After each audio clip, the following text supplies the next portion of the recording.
प्यारे बच्चों, बिलाटी एजुकेशन में आपका फिर से स्वागत है। आज हम आपके लिए फिर से लेकर आए हैं माध्यमिक शिक्षा मंडल भोपाल यानी कि एमपी बोर्ड के द्वारा जारी 2 सेट, जो कि आपके प्री बोर्ड के नाम से होना चाहिए थे, पर इस बार उन्होंने नाम इसका परीक्षा पूर्व अभ्यास का नाम दिया गया है। ये प्रैक्टिस सेट एमपी बोर्ड के द्वारा जारी किए गए हैं। इस प्रकार के 2 सेट जारी किए गए हैं।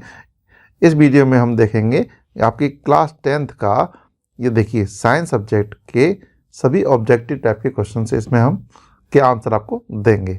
ये रहा आपका पेपर, आप इसे मिलाते जाएं और आपकी जो एनुअल एग्जाम है उसमें इन दोनों सेट से काफ़ी क्वेश्चन फंसने की संभावना है।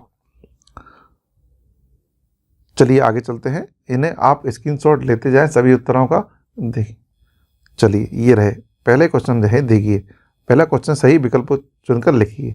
पहला क्वेश्चन, लोह चूर्ण पर तनु हाइड्रोक्लोरिक अम्ल की अभिक्रिया होने पर क्या होता है? तो इसमें लोहा यानी आयरन की क्रिया हमें HCl से करानी है, तनु हाइड्रोक्लोरिक अम्ल से क्रिया करानी है। फिर देखना है कि इसमें से कौन सा ऑप्शन सही होगा। तो इसमें आ ऑप्शन सही होगा। दूसरे का देखिए, धातु उभयधर्मी ऑक्साइड बनाती है, वो है कौन है? एल्यूमिनियम। एल्यूमिनियम की जो धातु है उभयधर्मी ऑक्साइड बनाती है। तीसरे का जो आंसर है, कार्बन का अपरूप जो विद्युत का सुचालक होता है, वो है आंसर ग्रेफाइट। चौथा, समतल दर्पण की फोकस दूरी अनंत होती है, किसी चालक तार का प्रतिरोध निर्भर करता है उपरोक्त सभी पर। ये हिंदी मीडियम के आंसर है। इसी वीडियो में आगे पेज बढ़ाते जाएंगे तो इंग्लिश मीडियम के बच्चों के लिए भी इनके आंसर इंग्लिश मीडियम में ही प्रोवाइड करा रहे हैं। ये आप नोट करते जाएं, इसका स्क्रीनशॉट लेते जाएं। चलिए इसी का देखिए एक क्वेश्चन और रह गया है, तो वो है ये 6, अति भारण के कारण परिपथ में धारा के मान पर क्या प्रभाव पड़ता है? तो देखिए, जो धारा होती है वो बढ़ जाती है। आपको एक्सप्लेन करके भी बताया जा सकता था, पर समय की कमी होने के कारण आपको जल्दी जल्दी ये वीडियो बना के दे रहे हैं, जिससे आप सभी ऑब्जेक्टिव टाइप के क्वेश्चंस जल्दी से जल्दी तैयार कर सकें। अब देखिए, यही क्वेश्चंस को हम इंग्लिश मीडियम में देखेंगे। Choose the correct option. When the dilute hydrochloric acid is added to iron filter. तो इसका जो सही आंसर है, right answer is hydrogen gas and the iron chloride are produced. तो दूसरे का देखिए, metal forms the amphoteric oxide. तो इसका दूसरे का जो आंसर है वो एल्यूमिनियम है। इसी प्रकार सभी के आंसर इसमें दिए गए हैं। आप इनके स्क्रीनशॉट लेते जाएं, उन्हें नोट करते जाएं, जिससे आप जब एनुअल एग्जाम की परीक्षा की तैयारी करेंगे तो इन ऑब्जेक्ट को एक बार नज़र करके जरूर देखते जाएं। तो इन क्वेश्चंस को पढ़ने पे समय बर्बाद ना करते हुए इनके उत्तर आपको प्रोवाइड करा दिए गए हैं। आपका इनका स्क्रीनशॉट ले लें। चलिए आगे चलते हैं। अब देखते हैं, रिक्त स्थानों की पूर्ति कीजिए। ये देखिए, दूसरा क्वेश्चन है रिक्त स्थानों की पूर्ति वाला। ऐसी अभिक्रिया जिसमें एक अभिकारक उपचयित एवं एक अपचयित होता है, वो क्या कहलाती है? रेडॉक्स अभिक्रियाएं कहलाती हैं। तो यहाँ पर रेडॉक्स वर्ड हमें भरना है। दूसरे में देखिए, अमलगम, पारे की मिश्र धातु अमलगम कहलाती है। तीसरा, एसिटिक अम्ल का 3-4% विलयन क्या कहलाता है? विनेगर यानी सिरका कहलाता है।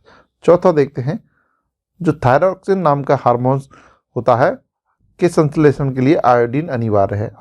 आयोडीन चाहिए। पांचवा, विरल। देखिए, विरल माध्यम में प्रकाश की चाल सघन माध्यम की अपेक्षा क्या होती है? वो लिखेंगे अधिक होती है। 6, इन क्वेश्चंस को आप देखते चलें, लिखते चलें। इनको पढ़ने में टाइम वेस्ट ना करते हुए हम इसके उत्तर आपको स्क्रीनशॉट के माध्यम से दे देते हैं। आप उन्हें नोट कर ले, स्क्रीनशॉट ले लें, जिससे आप उन्हें बाद में भी याद कर सकें। ये रहे इंग्लिश मीडियम के बच्चों के लिए इनके आंसर। इन्हें आप नोट करते जाएं। चलिए अगले क्वेश्चन की ओर चलते हैं, जो कि हैं सत्य वाले क्वेश्चंस, जो कि हैं हिंदी मीडियम के बच्चों के लिए। पहले का देखिए, ये सत्य है, दूसरे का असत्य है, तीसरे का सत्य है, चौथे का देखिए सत्य है, पांचवे का सत्य है, जबकि छठवें का जो आंसर है वो असत्य है। तो इनको आप स्क्रीनशॉट ले लें, ये ऐसे नोट करके रखना, जैसे आप एनुअल एग्जाम जो आपके 6 फरवरी से होने वाले हैं, उनमें आप याद करके आसानी से रिवाइज करके जा सकें। चलिए इन्हीं क्वेश्चंस को हम इंग्लिश मीडियम में भी देख लेते हैं। तो ये सिस्टम भी वही रहेगा। पहला देखिए ट्रू है, दूसरा फॉल्स है, तीसरा देखिए ट्रू है, चौथा ट्रू है, पांचवा ट्रू है और छठवा फॉल्स है। तो इनका भी आप स्क्रीनशॉट ले लें और उनको याद भी करते जाएं। चलिए आगे बढ़ते हैं। अब देखिए, मैच द फॉलोइंग यानी सही जोड़ियाँ। ये हिंदी मीडियम के लिए, ये इंग्लिश मीडियम के लिए। तो इनको एक तीर के एरो के निशान के द्वारा यहाँ पे निर्देशित किया है, सॉल्व किया गया है। आप इनका स्क्रीनशॉट ले लें या नोट कर लें, या अपनी कॉपी में अपने हिसाब से उसे नोट कर लें। तो आशा करते हैं हमने स्क्रीनशॉट ले लिया होगा। चलिए अब अगले क्वेश्चन की ओर चलते हैं, जो कि है एक शब्द में उत्तर। ये देखिए हिंदी मीडियम के बच्चों के लिए है। एकारेजिया क्या है? ये देखिए HNO3 और HCl इन दोनों को मिला के अम्लराज बनता है, इसी को कहा जाता है। दूसरा, आनुवांशिक लक्षणों की वंशागति के नियम किसने दिए? वो मेंडल ने दिए थे। तीसरा, उभयलिंगी पुष्प किसे कहते हैं?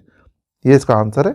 पुष्प जिसमें नर मादा दोनों भाग होते हैं उन्हें कहते हैं। चौथा, आपको केरोसिन, तारपीन का तेल और जल दिए गए हैं, इनमें से किस में प्रकाश सबसे तीव्र गति से चलता है? वह है जल में। लेंस सूत्र ये रहा छठवें का। ये देखिए UNEP का पूरा फुल फॉर्म बताना है, यूनाइटेड नेशन एनवायरनमेंट प्रोग्राम। आइए इन्हें इंग्लिश में देख लेते हैं, इन्हें आप नोट कर लें। What is aqua regia? तो ये देखिए एक्वारेजिया होता है अम्लराज, यानी इन दोनों अम्लों के जो मिश्रण है उसे हम अम्लराज के नाम से जानते हैं। Who gave the rule of inheritance of traits? तो Mendel. Third, what are the bisexual flower called? The flower that have the both male and female parts. तो ये इसका आंसर है। फोर्थ का देखिए वाटर आंसर है। और 5 लेंस सूत्र। और अगला एक और बचा है तो उसे हम यहाँ पे लिख लेते हैं, इसका UNEP। तो UNEP इसका नाम है यूनाइटेड नेशंस एनवायरनमेंट प्रोग्राम। तो आशा करते हैं सभी उत्तरों के आपने स्क्रीनशॉट ले लिए होंगे। अगर आपको वीडियो पसंद आती है तो उसको लाइक सब्सक्राइब शेयर जरूर करें। और थैंक्स फॉर वॉचिंग अगेन।